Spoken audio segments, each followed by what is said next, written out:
Fala galera, vamos chegando aqui para mais uma aulinha de controle. Vamos se aprofundar um pouco mais no que a gente já tinha falado na última aula, tá? Para a gente cada vez ir avançando mais. Então, basicamente, o que a gente viu na última aula, eu falei um pouquinho para vocês do modelo diferencial e do modelo incremental do robô diferencial, que são as partes mais comuns aí onde a gente vai estudar sobre robótica móvel na literatura, que é o que o pessoal mais ensina a fazer, que tem aí em diversos trabalhos.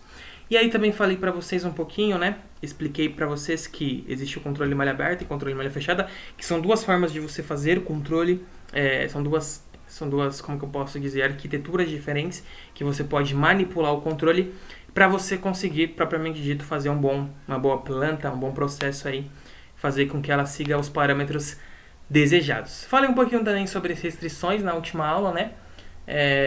A parte matemática é a parte que eu achei mais complicada. Foi em restrições propriamente dita, então mais pra frente a gente vai ter que trabalhar isso porque é muito importante. Eu achei essa uma das áreas mais importantes, porque se a gente for olhar naqueles robozinhos segue-linhas e olhar para a parte de restrições, bom, se a gente tem uma coisa que está sendo violada e o robô está lá em alta velocidade e uma determinada direção que não poderia ter aceleração, tem aceleração, significa que a gente está violando alguma restrição e daí provavelmente o robozinho vai sair do caminho que ele está seguindo, que é muito comum nas competições de robô segue-linha, e eu achei muito importante, e a gente vai implementar sim nessa nossa solução de labirintos em robótica móvel. E aí expliquei para vocês que malha aberta nada mais é do que você fazer um projeto e não precisar verificar a saída, porque às vezes não é necessário, e um controle malha fechada onde você verifica a saída. Dei até o exemplo do gás lá, onde você mede a temperatura em malha fechada e não mede a temperatura em malha aberta. Depende muito do que você precisa aí. E aí no vídeo de hoje eu gostaria de falar para vocês um pouquinho sobre a parte matemática, as denominações e também sobre esse diagrama de blocos aqui, que nada mais é uma forma de você enxergar o seu controle e o seu processo dentro de um diagrama de denominações e depois, posteriormente, nas próximas aulas, quando a gente tiver estudado direitinho os modelos diferencial e incremental, colocar as equações matemáticas propriamente ditas. Então, às vezes a gente vai precisar fazer o controle relacionado mais à parte da velocidade, então usando o modelo diferencial. Em outros casos, o modelo incremental, que nada mais é do que a integração dessas velocidades. E aí, cada um desses casos, cada uma dessas ocasiões, a gente vai ter um controle diferente, a gente vai ter uma estratégia de controle diferente que pode ser usada para facilitar aí o nosso projeto. Então, basicamente, aqui eu separei para vocês aqui em duas partes, né? Controle malha aberta, controle malha fechada. Apesar de tudo aqui estar relacionado aos dois, né? Tudo que está escrito aqui está relacionado aos dois, eu dei uma separada aqui para a gente tentar entender. Então, basicamente, no nosso controle malha aberta, a gente vai fazer o que eu falei lá na primeira aula.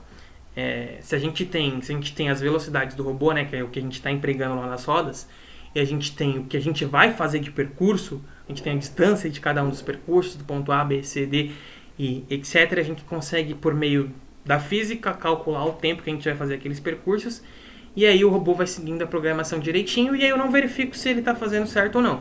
Eu sei que, por meio da física ali, ele vai seguir basicamente o que a gente fez ali na programação. E esse vai ser o meu controle malha aberta. Então, se a gente for dar a denominação, esse meu bloquinho que eu tenho aqui, ó, chamado processo ou planta, vai ser basicamente o nosso robô, que é o que a gente está controlando, que é a nossa planta propriamente dita. O nosso sinal de controle, que nada mais é do que controlar a velocidade angular e linear, e a nossa saída, que é o nosso destino, a nossa referência.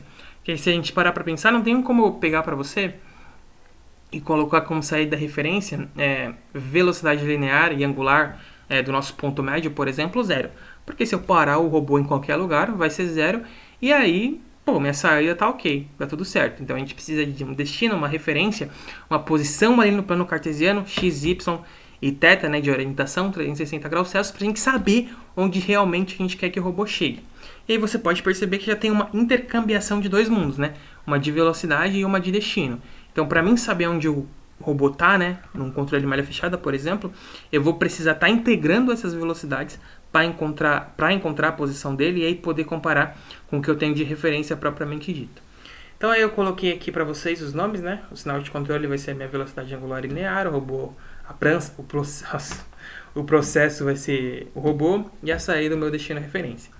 E aí, basicamente, esse meu U de T, o meu sinal de controle, é a minha lei de controle, que é dada por U de T igual a C de T vezes E de T. O CDT nada mais é do que o meu controlador, que eu vou projetar ele de alguma forma para que eu minimize o erro. O EDT nada mais é do que o meu sinal de erro. E o UDT é o que deve ser controlado, ou seja, as velocidades angulares e lineares. Como a gente já falou lá na primeira aula, como o robô é um corpo rígido, a gente resume ele a um ponto só e facilita todos os cálculos, que é o que a gente chamou lá de ponto médio. Se a gente vir para a parte de controle malha fechada aqui, propriamente dita, e começar a dar nome aos bois, a gente vai ter o seguinte, ó.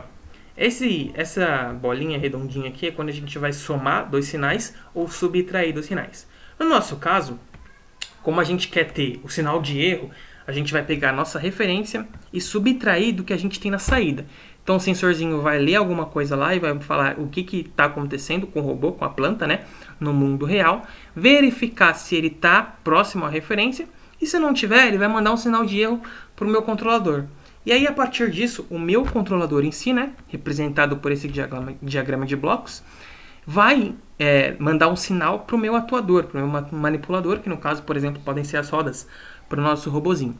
E aí essa atuação vai tentar levar o robozinho o mais próximo possível da nossa saída, para ele chegar na posição desejada. E aí, ó, note aqui que eu escrevi para vocês, tá?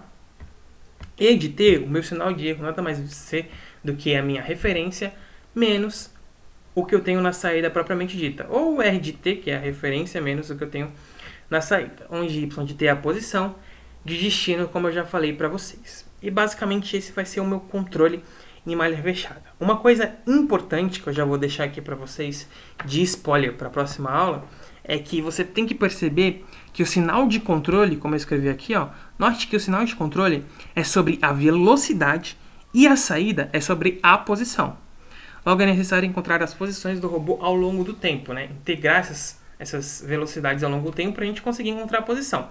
E aí a gente obtém isso pelo modelo incremental. Então a gente já pode perceber uma identificação de onde a gente pode usar o modelo incremental. E aí outra coisa que eu já vou deixar spoiler, apesar de a gente não ter as equações matemáticas aqui, é que é o seguinte, é que esse U de T meu aqui são velocidades. E o meu erro vai ser dado para o meu controlador em forma de posição.